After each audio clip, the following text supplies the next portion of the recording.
जय जय श्री राधे जय वासुदेवाय।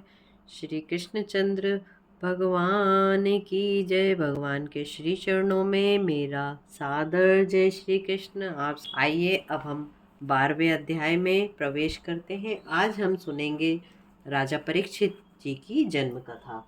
परीक्षित की कथा सूत कही समझाए, शौनक जी सुनने लगे, मन में अति हर्ष आए।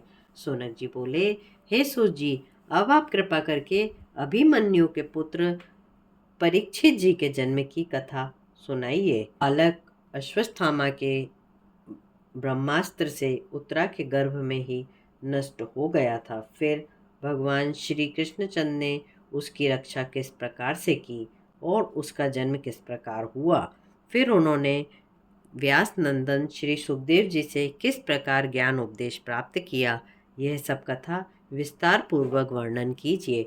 सूत जी बोले, हे सोनक जी, महाराज युधिष्ठिर बड़े प्रजापालक, धर्मज्ञ और इंद्र के समान तेजस्वी थे। भगवान श्री कृष्णचंद्र जी की कृपा से उनके कोष में अनंत धनराशि थी। उन्होंने अनेक यज्ञ किए। उनके बंधु बांधव तथा उनकी रानियां उनकी आज्ञा का पालन करते थे। वे संपूर्ण जम्बूद्वीप के सम्राट थे। उनको उत्तम भोग की सामग्रियां प्राप्त थीं जो देवताओं को भी दुर्लभ थीं, किंतु इन्हें इन भोगों का कोई सुख नहीं था। उन्हें तो भगवत भजन में ही परमानंद मिलता था। हे सोनक जी, उत्तरा के गर्भ में जब वह बालक ब्रह्मास्त्र के तेज से दग्ध होने लगा, तब भगवान श्री कृष्णचंद्र ने सूक्ष्म रूप से उत्तरा के गर्भ में प्रवेश किया। उनका यह ज्योतिर्मय सूक्ष्म शरीर अंगूठे के आकार का था। अत्यंत सुंदर श्याम शरीर बिजली के समान तेजोमय पीतांबर धारण किए हुए, स्वर्ण का मुकुट सिर पर प्रकाशमान हो रहा था। वे चारों भुजाओं में शंख चक्र गदा पद्म धारण किए हुए थे। कानों में कुंडल और आंखें रक्त वर्ण थीं। हाथ में अग्नि के समान जलती हुई गदा लेकर उस गर्भ स्थित बालक के चारों ओर घुमाते थे। जिस प्रकार सूर्यदेव अंधेरे को हटाते थे, उसी प्रकार वह गदा अश्वत्थामा के छोड़े हुए ब्रह्मास्त्र की अग्नि को शांत करती थी। गर्भ स्थित वह बालक उस ज्योतिर्मय शक्ति को अपने चारों ओर घूमते हुए देख रहा था। वह सोचने लगता कि यह कौन है, कहाँ से आया है। तत्पश्चात पांडव लोग एक महान यज्ञ की दीक्षा के निमित्त राजा मरुत का धन लेने के लिए उत्तर दिशा में गए हुए थे। उसी बीच उनकी अनुपस्थिति में तथा भगवान श्री कृष्णचंद्र की उपस्थिति में 10 मास उपरांत उस बालक का जन्म हुआ, किंतु बालक गर्भ से निकलते ही मृतवत हो गया। बालक को मरा हुआ देखकर रानी निवास में रुदन आरंभ हो गया। शोक का समुद्र उमड़ पड़ा। कुरुवंश को पिंड दान करने वाला केवल एकमात्र यही बालक उत्पन्न हुआ था, सो वह भी ना रहा। कुंती, द्रौपदी, सुभद्रा आदि सभी महान शोक सागर में डूबकर आंसू बहाने लगे। उत्तरा के गर्भ से मृत बालक का समाचार सुनकर भगवान श्री कृष्णचंद्र तुरंत सात्विक को साथ लेकर अंतपुर में पहुंचे। वहां रनिवास में करुण क्रंदन को सुनकर उनका हृदय भर आया। इतना करुण क्रंदन युद्ध में मरे हुए पुत्रों के लिए भी सुभद्रा और द्रौपदी ने नहीं किया था, जितना कि उस नवजात शिशु की मृत्यु पर कर रही थी, क्योंकि वही बालक एकमात्र उनके वंश को चलाने वाला था। भगवान श्री कृष्णचंद्र को देखते ही वे उनके चरणों पर गिर पड़ी और दहाड़ मारकर विलाप करते हुए रोने लगी।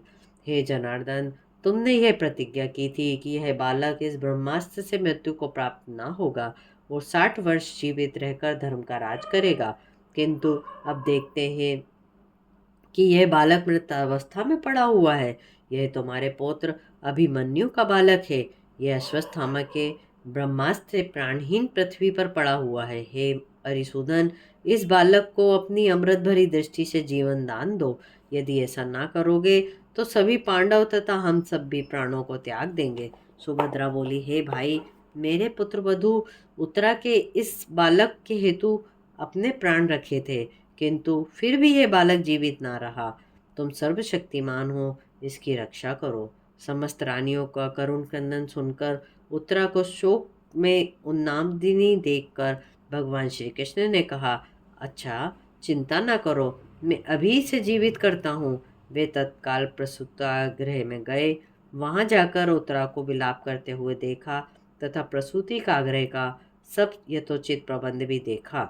चारों तरफ जल के घट भरे थे, अग्नि भी जल रही थी, घी की आहुति दी जा रही थी, सफेद पुष्प और सरसों बिखर रही थी, चमकते हुए अस्त्र भी रखे थे। इस विधि से यज्ञ राक्षस और अन्य व्याधियों से प्रसूता गृह पूर्ण सुरक्षित है।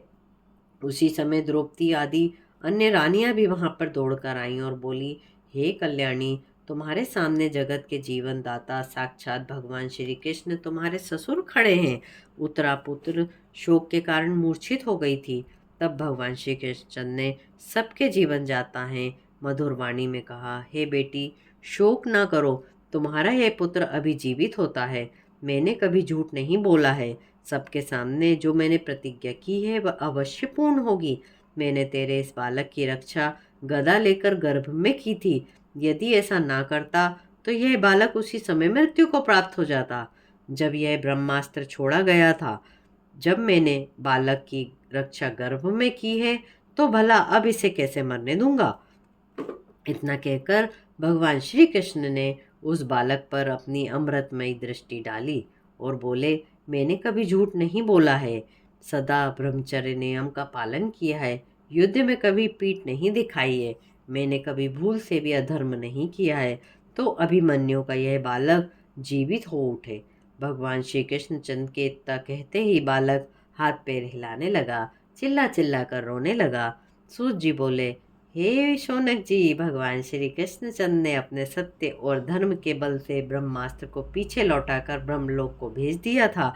भगवान के इस अद्भुत कर्म को देखकर अंतःपुर की सभी स्त्रियां आश्चर्य में रह गईं और उनकी वंदना करने लगीं। बोलिए भगवान श्री कृष्णचंद्र की जय हो। भगवान श्री कृष्ण ने उस बालक का नाम परीक्षित रखा, क्योंकि वह गुरुकुल के परीक्षीण नाश होने पर उत्पन्न हुआ था, इसलिए उसका नाम परीक्षित पड़ा। जब धर्मराज युधिष्ठिर लौट कर आए और उन्होंने पुत्र जन्म का संवाद सुना तो बड़े प्रसन्न हुए। उन्होंने असंख्यों गौ, पृथ्वी, गांव, हाथी, घोड़े, अन्न आदि ब्राह्मणों को दान दिए। उत्तम ज्योतिषियों को बुलवाकर धर्मराज युधिष्ठिर ने पूछा, हे ज्योतिषियों, यह बालक गुण, कीर्ति इत्यादि में कैसा रहेगा। ब्राह्मणों ने कहा, हे धर्मराज, यह बालक अति प्रतापी, यशस्वी और इक्ष्वाकु के समान प्रजापालक होगा, राजा शिव के समान दानी होगा, अपने दादा अर्जुन के समान धनुर्धारी होगा और आपके समान धर्मात्मा होगा। यह बहुत से अश्वमेध यज्ञों की दीक्षा लेगा, अधर्मियों को दंड देगा, कलयुग का दमन करेगा और भगवान श्री कृष्णचंद्र का अनन्य भक्त होगा। एक ऋषि के श्राप से तक्षक द्वारा मृत्यु से पहले संसार की माया मोह को त्याग कर गंगा के तट पर श्री सुखदेव जी से आत्मज्ञान प्राप्त करेगा और वहीं पर शरीर त्याग कर भगवान के श्री धाम को प्राप्त करेगा। ज्योतिषियों द्वारा राजा युधिष्ठिर ने बालक के जन्म का फल बताकर अपने अपने स्थानों को चले गए। वह बालक शुक्ल पक्ष के चंद्रमा की भांति दिन प्रतिदिन बढ़ने लगा। उन्हीं दिनों धर्मराज युधिष्ठिर ने राजा मरुत का गड़ा हुआ धन लाकर अश्वमेध यज्ञ किया। भगवान श्री कृष्णचंद्र की देखरेख में पांडवों का यह यज्ञ निर्विघ्न समाप्त हुआ। कुछ काल उपरांत भगवान श्री कृष्णचंद्र राजा युधिष्ठिर और द्रौपदी से अनुमति लेकर अर्जुन के साथ द्वारकापुरी चले गए। बोलिए भगवान श्री कृष्णचंद्र लाल की।